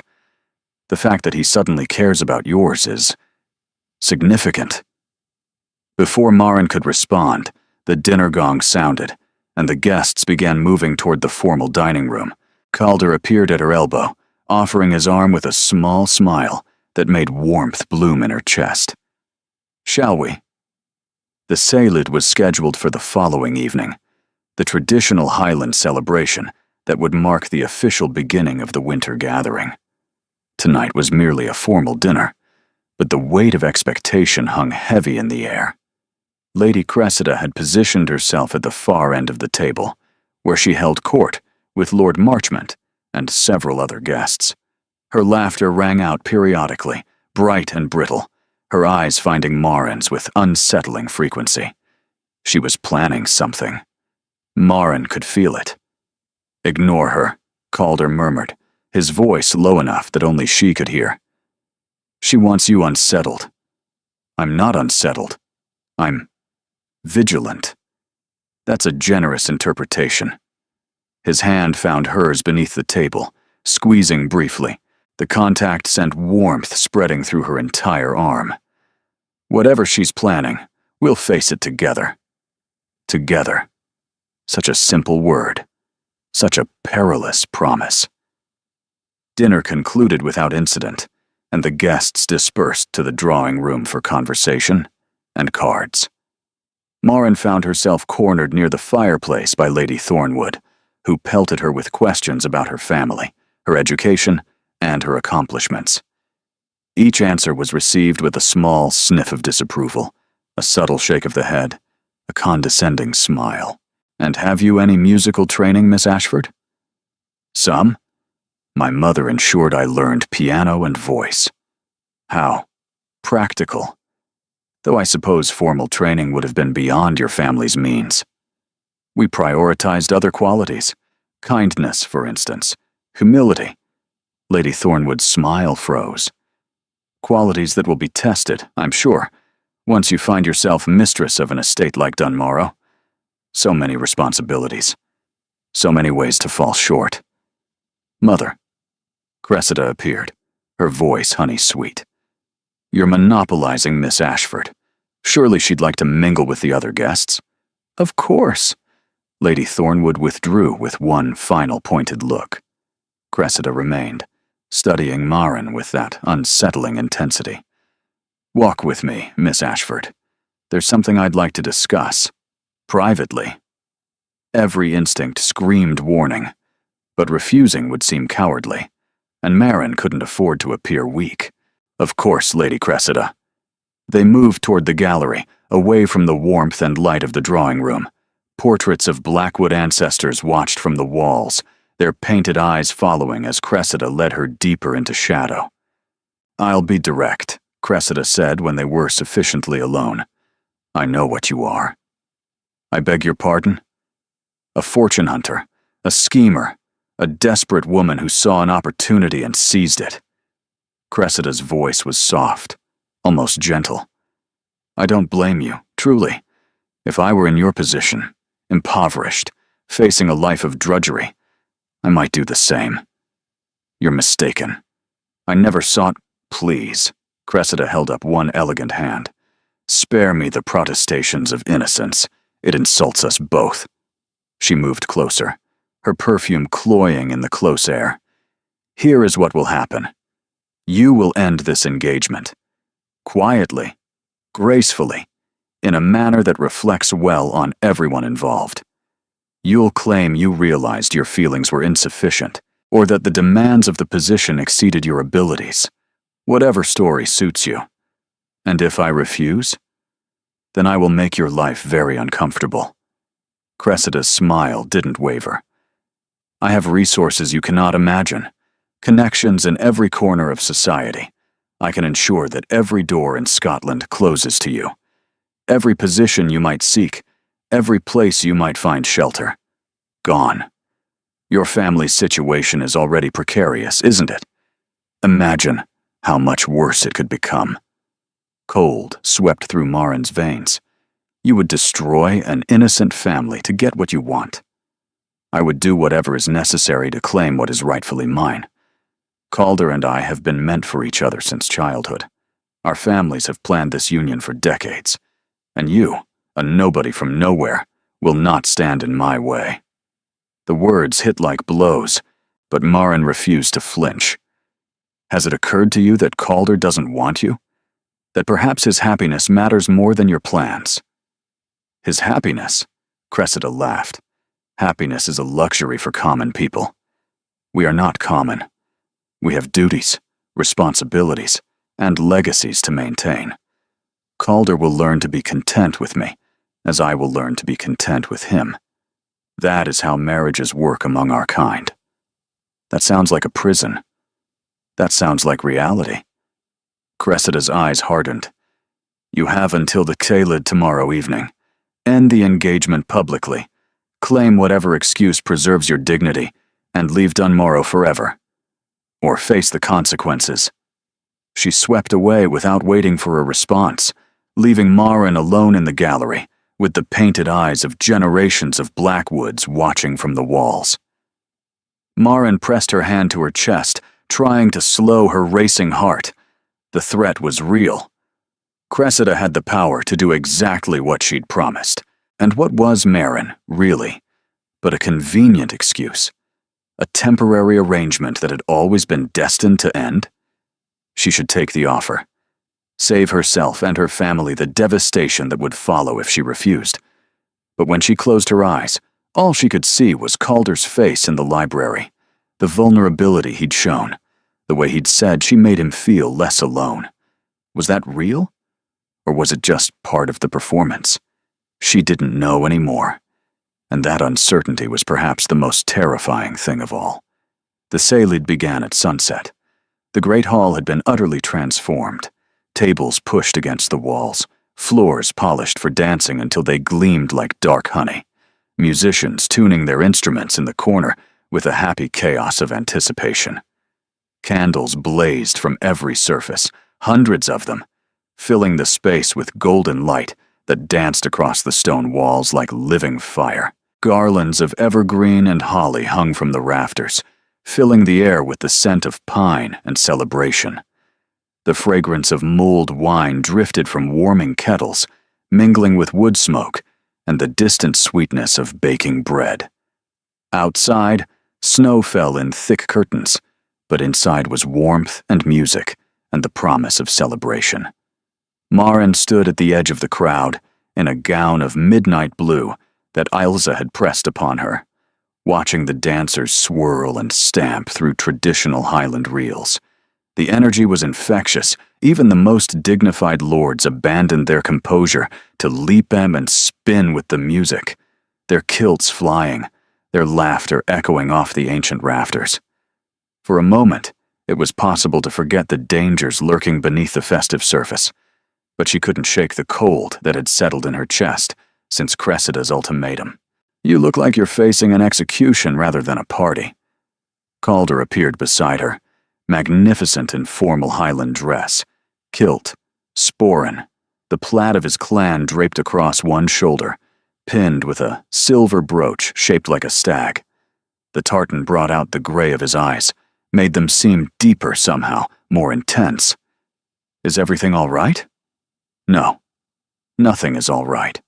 A woman who hates me has threatened to destroy my family, and I don't know if what I feel for you is real or just desperate wishful thinking." "I'm fine," she said, just taking it all in. He studied her face, seeing more than she wanted to show. "You're lying. You've been strange all evening. Distant. It's nothing. Maren." He said her name like a question and a plea combined. "Tell me." The music shifted, slowing into something sweeter, more intimate. A waltz with Celtic flourishes that made even the older guests sigh with recognition. Around them, couples paired off, moving together in patterns as old as the Highlands themselves. Calder held out his hand. "Dance with me." She shouldn't. Every moment she spent in his arms made leaving harder, made the pretense feel more like truth, made the inevitable ending more unbearable. She took his hand anyway. He drew her onto the floor, pulling her closer than strictly proper, and one hand warm at her waist, the other clasping her fingers. They began to move, and the world narrowed to just the two of them, spinning slowly through candlelight and shadow. "Whatever's troubling you," he said, his voice low, "you don't have to face it alone. Some battles can only be fought alone." "That's not true. That's what I used to believe. Before." He stopped, his grip on her waist tightening almost imperceptibly. "Before you fell into that snowbank and turned everything upside down. Calder, I know this was supposed to be an arrangement, a performance to escape my grandmother's machinations. But somewhere along the way, it stopped feeling like performance." His voice dropped to barely a whisper. "At least for me." Her heart seemed to stop, then race. "What are you saying?" "I'm saying that when I look at you, I don't see a convenient solution anymore. I see someone who challenges me, who sees through my masks, who makes me want to be more than just a duke going through the motions." His eyes burned into hers with an intensity that stole her breath. "I see someone I'm falling in love with." The words crashed through her like waves against a shore. "You can't," her voice shook. "This was supposed to be temporary. In the spring, I leave. I go back to my life, and you— what if I don't want you to go? Calder, what if I want to make this real?" She stopped dancing. They stood in the middle of the floor, couples swirling around them, music rising and falling, and all she could see was his face, his eyes, the terrifying sincerity in his expression. You don't know what you're saying. I know exactly what I'm saying. For the first time in a year, I know exactly what I want. He cupped her face in his hands, gentle despite the intensity in his voice. I want you, Marin Ashford, not as a performance, not as an arrangement, as my wife, my partner, my future. She wanted to believe him. God, how she wanted to believe him. But Cressida's words echoed in her mind. Fortune hunter, schemer, nobody from nowhere. I'm not who you think I am, she whispered. I'm not worthy of... Don't. His voice hardened. Don't tell me what you're worthy of. I've spent a year listening to everyone else's opinions about what I should do, who I should be, who I should marry. I'm done. The only opinion that matters now is yours. Moisture burned at the corners of her eyes. You're asking me to believe in something that feels impossible. Then believe in this. He kissed her. Not the proper, distant kiss that might have been excused as theatrical. This was real. His mouth claiming hers with a desperate hunger that stole her breath and set her blood on fire. She melted into him, hands fisting in his jacket, returning the kiss with all the feelings she'd been trying to suppress. The music stopped. They broke apart to find the entire hall staring at them. Guests frozen mid-dance, the dowager watching with complicated eyes, Ailsa grinning like she'd won a wager. And at the edge of the crowd, Lady Cressida Thornwood, her face a mask of barely contained fury. Well, Lord Marchmont's voice cut through the quiet, dripping with false amusement. It seems the Duke's affections are genuine after all. How touching. The spell shattered. Conversation resumed, though with a buzzing undercurrent of gossip. Couples began dancing again, stealing glances at the pair who'd just scandalized them all. Marin couldn't breathe. The kiss still burned on her lips, but now it mingled with fear, with uncertainty, with the knowledge that everything had just changed, and she had no idea whether it was for better or worse. Calder, she whispered. What have we done? Before he could answer, Cressida appeared at his elbow, her smile sharp as broken glass. Your Grace, a word? It's rather urgent. Whatever you have to say concerns your betrothed's brother, Hamish Ashford, I believe. He's been making rather interesting claims in Edinburgh. About debts, about desperation, about his sister's willingness to do anything at all, to secure a wealthy husband. The blood drained from Marin's face. I don't know what lies you've been told, she started. They're not lies, are they? Cressida's voice was soft, sympathetic, and utterly poisonous. Your brother has been quite vocal about your family's situation. The mountain of debt, your father's drinking, your mother's failing health, and his clever scheme to send his pretty sister north, where wealthy lords might be. Susceptible. That's not what happened, isn't it? Can you prove it wasn't? Cressida turned to Calder, false concern dripping from every word. I'm so sorry, Your Grace. I know this must be painful to hear. But surely you'd rather know the truth now, before it's too late. The quiet that followed was devastating. Marin watched the doubt flicker across Calder's face, the way his expression tightened, the walls rebuilding behind his eyes. Calder. She reached for him. Please. I can explain. Can you? His voice was flat, distant. Can you explain why your brother is telling people in Edinburgh that this was planned from the beginning? I didn't know. He must have... The words tangled in her throat. It's not what you think. I never intended. Intended what? To make me believe it was real? He stepped back, putting distance between them. To make me fall in love with you while you were planning how to spend my money? No. Moisture spilled down her cheeks. I never planned any of this. I never asked for any of this. I just wanted to survive a snowstorm, and instead I fell into a situation you exploited perfectly. The accusation hit like a physical blow. Calder, please. But he was already walking away, his back rigid, his shoulders tight, leaving her standing alone in the middle of the floor while 100 watching eyes drank in her humiliation. She had to leave, had to escape before she shattered completely. Maren fled, through the doors, down the corridor, out into the snow-covered courtyard, where the cold bit into her skin like knives. She didn't stop for a cloak, didn't stop for shoes suitable for winter. Just ran, tears freezing on her cheeks, until the castle was a blur of lights behind her, and the darkness swallowed her whole. She didn't know where she was going, didn't care. All she knew was that the fairy tale had ended. And she was alone. The cold found her quickly. Maren stumbled through the snow, her thin slippers soaked through, her ball gown a useless weight dragging at her legs. The wind howled around her, carrying ice that stung her exposed skin like 1,000 tiny needles. Each breath burned in her lungs, each step was harder than the last. Somewhere behind her, the castle glowed with light and music and warmth, a world she'd briefly touched before it had been ripped away.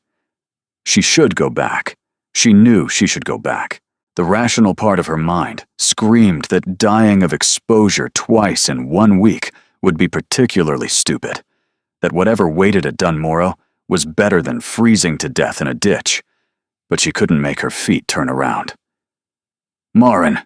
The voice came from behind her, carried on the wind. She ignored it, kept walking, 1 foot in front of the other, even as the cold seeped deeper, even as her vision began to blur. Maren, stop! Arms caught her from behind, spinning her around. Calder, coatless and wild-eyed, snow already accumulating in his dark hair. His hands gripped her shoulders hard enough to bruise. What are you doing? You'll die out here? Would that matter to you? The words came out slurred, her tongue thick with cold. I'm just a fortune hunter after all, a schemer, probably deserve what I get. Stop it. He shook her, gentle despite the desperation in his voice. I was wrong. I was a fool. I let Cressida twist everything, and God, Maren, I'm sorry. Sorry doesn't make it hurt less. I know, his voice cracked. I know it doesn't. But please, please come back inside. Whatever anger you have, whatever you need to say to me, say it somewhere warm. I can't lose you to the cold. Not again. Not when I just found you. She wanted to rage at him, wanted to scream that he'd believed the worst of her without question, that he'd taken Cressida's poisoned words over everything they'd shared. But the cold was stealing her strength, her fury, her will to fight. I didn't plan any of this, she whispered.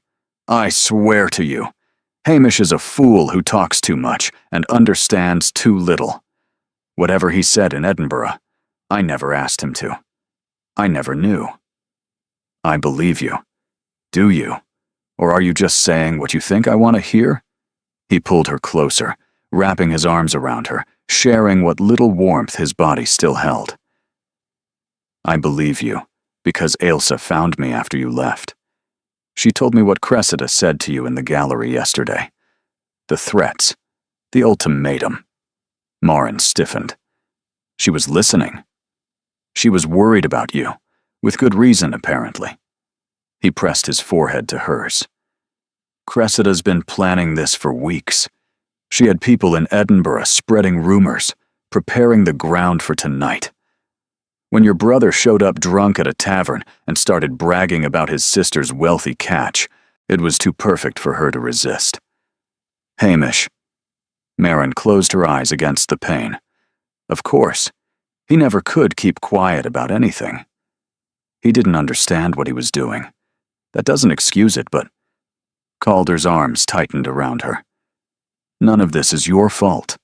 The only person at fault is me, for doubting you, for letting fear override everything I knew to be true. And what did you know? That you're honest to a fault. That you negotiate like a warrior and care for others before yourself. That you look at me like I'm a person, not a title, and that terrifies me more than anything Cressida could threaten." His voice dropped to a ragged whisper. "That I love you. Truly. Whatever happens next." The words enveloped her like the warmth she desperately needed. She wanted to believe them. Wanted it so badly she could taste it. "Take me inside," she said finally. "Please. I'm so cold." He swept her into his arms without hesitation, carrying her back through the snow toward the castle lights. She pressed her face against his chest, listening to the steady drum of his heartbeat, letting it anchor her to the world. They entered through a side door, avoiding the great hall and its watching crowds.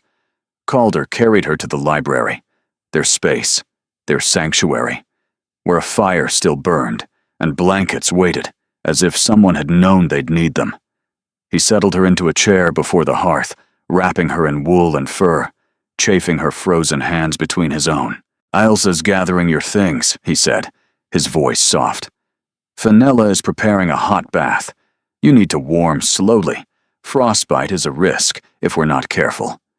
Calder. She caught his hands, stilling their motion. "What happens now? Now you rest, you recover. And tomorrow Cressida will still be here. The rumors will still be spreading. Your grandmother will still have doubts. Let me worry about that. How can I not worry? This affects me more than anyone." He knelt before her chair, his eyes level with hers. "Then hear me when I say this. I am not letting you go. Not because of threats or rumors or social expectations. I have spent the past year being everyone else's version of a duke, doing what was expected, being who they needed, and it nearly killed me." His hands cupped her face with devastating tenderness. "You brought me back to life. I won't surrender that. Surrender you.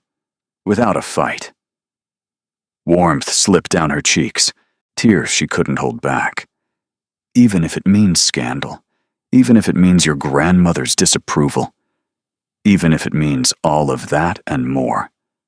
He pressed a kiss to her forehead. "I told you I loved you. I meant it. Did you?" She thought of every moment that had led to this.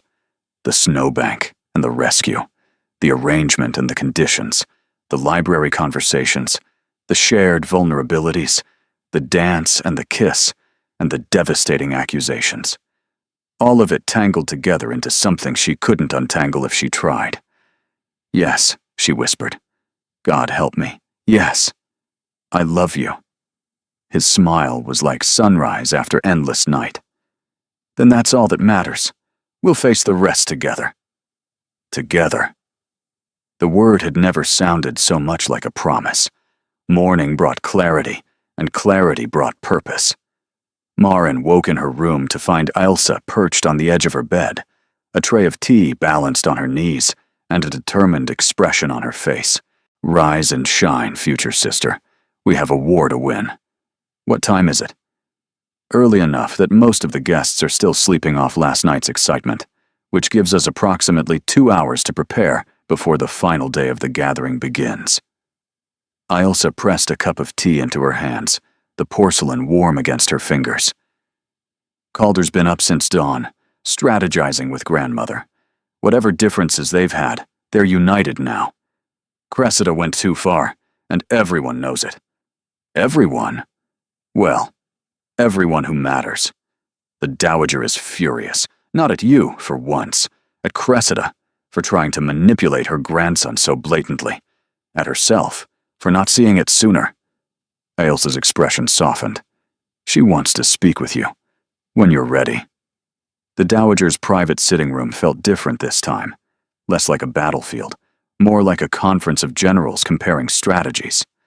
Sunlight streamed through the windows, softening the severe lines of the room. "Miss Ashford," the older woman gestured to a chair. "Sit. We have matters to discuss." Marin sat, bracing for another interrogation. Instead, the Dowager surprised her. "I owe you an apology," The words hung in the air, improbable as snow in summer. "Your Grace, let me finish." The Dowager held up one hand.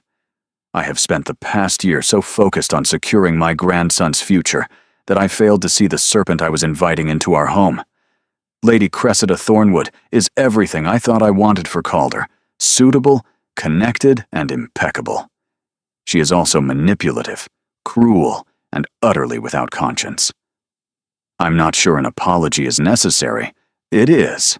The Dowager's voice brooked no argument. "You tried to tell me the truth about yourself from the beginning. You negotiated fair terms. You conducted yourself with dignity despite every obstacle thrown in your path. And when my grandson doubted you, when he believed lies over truth, you had every right to abandon him to his fate." Her eyes met Marin's. "You didn't. I couldn't. I love him." "Yes." A ghost of a smile crossed the Dowager's severe features. "I can see that now. I'm not certain when it happened. Perhaps it was all happening from the moment he carried you through that door. But it's real. That much is clear." Marin's throat tightened. "Does that mean you approve?" "It means I'm no longer opposed." The Dowager rose, moving to the window, where morning light painted her silver hair with gold. "My approval is conditional, Miss Ashford. You will need to learn a great deal about running a household of this size. You will need to navigate social currents that can destroy the unwary. You will face challenges that would break a lesser woman. I understand. I don't think you do. Not fully. But you will." The Dowager turned back, and her expression held something almost like warmth. "Calder has asked my blessing to make your engagement public and permanent. To marry you before the winter gathering ends." Marin's breath caught in her chest. "Before, you mean today?" "This evening, specifically. Before the final feast, in the castle chapel, with every guest in attendance." The Dowager's smile was grim. "It's a bold move, unconventional. Lady Cressida will be humiliated publicly, and her family will never forgive the slight. But it will also make clear, beyond any doubt, that you are the Duchess of Dunmorrow, and that no rumor or scheme can change that. Isn't it, rather, fast?" "Fast implies uncertainty. Calder has none. The question is whether you do." Marin thought of her father, who'd married her mother within 3 weeks of meeting her, and never regretted it, despite everything that came after. Thought of her mother's words, that love required courage, that happiness was worth the risk of pain. Thought of Calder's eyes in the snow, desperate and raw and absolutely certain. "I have no uncertainty," she said. "Only fear." "Fear of what?"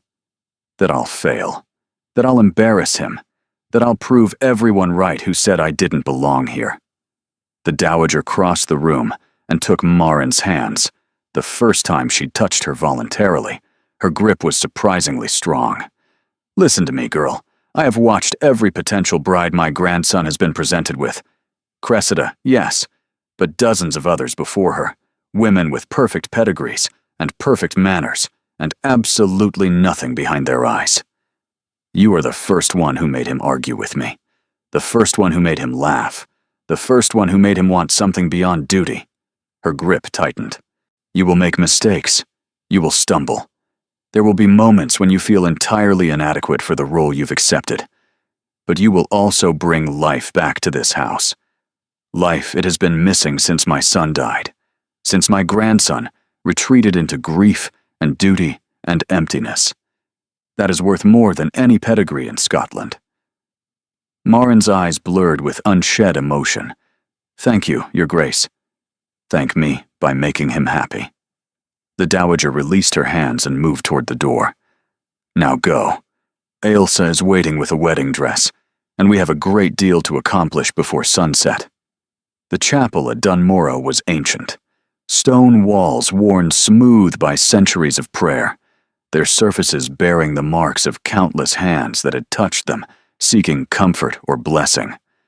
Stained glass windows cast jeweled light across wooden pews, burnished by generations of faithful. Ruby red, sapphire blue, emerald green falling in patterns across the stone floor like scattered gems. An altar where Blackwoods had pledged their lives to one another since the time of Robert the Bruce, where love had been sworn, and families begun, and dynasties built stone by stone over hundreds of years. The air smelled of beeswax candles and ancient wood, of centuries of incense, and the faint, lingering sweetness of dried flowers pressed into prayer books. Tonight, every seat was filled. Maren stood at the chapel doors, her hand trembling on Ailsa's arm. The dress she wore was ivory silk, hastily altered from something in the family collection. The same dress, Ailsa had whispered with shining eyes, that their mother had worn when she married their father. Her hair was crowned with Highland wildflowers, preserved from summer in the dowager's hothouse, delicate purple heather and white roses and sprigs of green that caught the candlelight. "Ready?" Ailsa whispered. Through the doorway, Maren could see the gathered guests, the Highland lords and ladies she'd met over the past days, their faces a mixture of curiosity and approval. The dowager, seated in the front row, her expression complicated, but no longer hostile, perhaps even proud. Lord Marchmont, watching from a corner with calculation giving way to something that looked almost like defeat. And Cressida Thornwood, forced by social obligation to witness the wedding of the man she'd schemed to claim as her own. Her face was a mask of perfect composure, but her knuckles were white where they gripped her fan, and her mother sat beside her, looking as though she'd swallowed something sour. But none of that mattered, because at the altar, waiting for her, stood Calder. He wore the formal dress of his clan, kilt and jacket, the Blackwood plaid draped across his shoulder, a sprig of heather pinned above his heart. His dark hair had been tamed into respectability, though one stubborn lock still fell across his forehead. His posture was perfect, every inch the Duke of Dunmorrow. But his eyes, those gray eyes that had haunted her dreams since the moment she'd woken in his arms, held nothing of duty or performance or pretense. They held only love. "I'm ready," Maren whispered. The walk down the aisle felt both eternal and instantaneous. She was aware of every face turning to watch her, every whisper and every assessment. The rustle of silk and wool as guests shifted in their seats, the soft strains of a harp playing somewhere in the shadows. But she kept her eyes on Calder, letting his gaze anchor her, guide her, carry her forward. When she reached the altar, he took her hands in his. "You came," he said, his voice rough with emotion. "Did you doubt I would?" "Never." His smile was the sun breaking through clouds. "But I wouldn't have blamed you if you'd run. I'm done running." The ceremony was traditional, the words ancient, promises of love and loyalty, fidelity and faith spoken in this very chapel for centuries uncounted. The minister spoke of duty and honor, but also of love, of partnership, of two souls choosing to walk together through whatever storms might come. Maren spoke her vows with a voice that only trembled slightly, each word a promise she meant with her whole heart. Calder spoke his like vows to God himself, his eyes never leaving hers, his voice ringing through the chapel with absolute certainty. When the moment came for the ring, a simple gold band that had belonged to his mother, passed down through generations of Blackwood brides, warm from being held close to his heart, Calder slid it onto her finger with hands that were perfectly steady. "With this ring I thee wed," he said. "With my body I thee worship, and with all my worldly goods I thee endow." The minister pronounced them husband and wife, and Calder kissed her. Not the careful proper kiss of a public ceremony. This was the kiss from the Thalit, reborn, deep and claiming and absolutely certain. She melted into him, her hands fisting in his jacket, the cheers and applause of the crowd washing over them like waves breaking on a Highland shore. When they finally broke apart, breathless and laughing, she caught a glimpse of Cressida's face, pale with fury, twisted with defeat, already turning toward the door with her mother in tow. "Let her go," Calder murmured. "She's lost. She knows it." "I almost feel sorry for her." "Don't. She would have shown you no mercy." He tucked her hand into the crook of his arm. "Are you ready to face the feast, Duchess?" Duchess. The title that had seemed impossible now felt like coming home. With you. Anything. 6 months later, spring came to the Highlands like a benediction. The snow melted in rivers of crystal, revealing hills carpeted with heather and wildflowers, purple and white and yellow, blooming in riotous celebration after months of white. The lochs sparkled under pale sunshine, their surfaces rippling with the movements of fish and the reflections of clouds sailing overhead. And Dunmorrow Castle, which had seemed so forbidding in winter, now glowed with warmth and life, its gray stones softened by climbing roses and ivy. Maren stood in the library, her library now, as much as it was Calder's, watching her husband sort through his father's books. He'd been doing this for weeks, finally facing the grief he'd buried for so long. Some days were harder than others. Some days, he needed her to simply sit beside him and hold his hand, while he remembered. Today was one of the good days. "Look at this." He held up a letter, yellowed with age. "It was tucked inside my mother's favorite volume, the one Ailsa mentioned during the tour, the book Mother used to read aloud to Father every evening. I never thought to look inside." Maren crossed to him, reading over his shoulder. "My darling boy," the letter began. "If you're reading this, I've gone somewhere you cannot follow. But I need you to know." She read the rest in silence, her eyes blurring with unshed emotion. That love is never a risk. Love is the only certainty in an uncertain world. Whatever doubts you carry, whatever fears hold you back, remember this. To love and be loved is the greatest gift we're given. Don't waste it on duty alone. Don't let fear steal what could be beautiful. Choose happiness, my son. Choose love. Choose to live, truly live, for as long as you're given. Your mother, who will love you always." Calder's hands trembled on the paper. Maren embraced him from behind, pressing her cheek to his shoulder, feeling the tension slowly drain from his body as he let her hold him. "She would have loved you," he said hoarsely. "I know she would have. I wish I could have known her. You know her through me, through Ailsa, through every good thing she built in this family." He turned in her arms, cupping her face with gentle hands. "She told me to choose love, to choose happiness. I did. So did I." He kissed her, soft and sweet, and the library filled with spring sunshine streaming through tall windows, painting everything in gold. Outside the window, a carriage approached on the road from the village. Maren recognized the crest, her own family's, though their circumstances had improved dramatically since the wedding. Her father was recovering, slowly but steadily, finding purpose in managing a small textile venture Calder had arranged. Her mother had a cottage of her own on the estate grounds, filled with comfort and ease and grandchildren to spoil soon enough.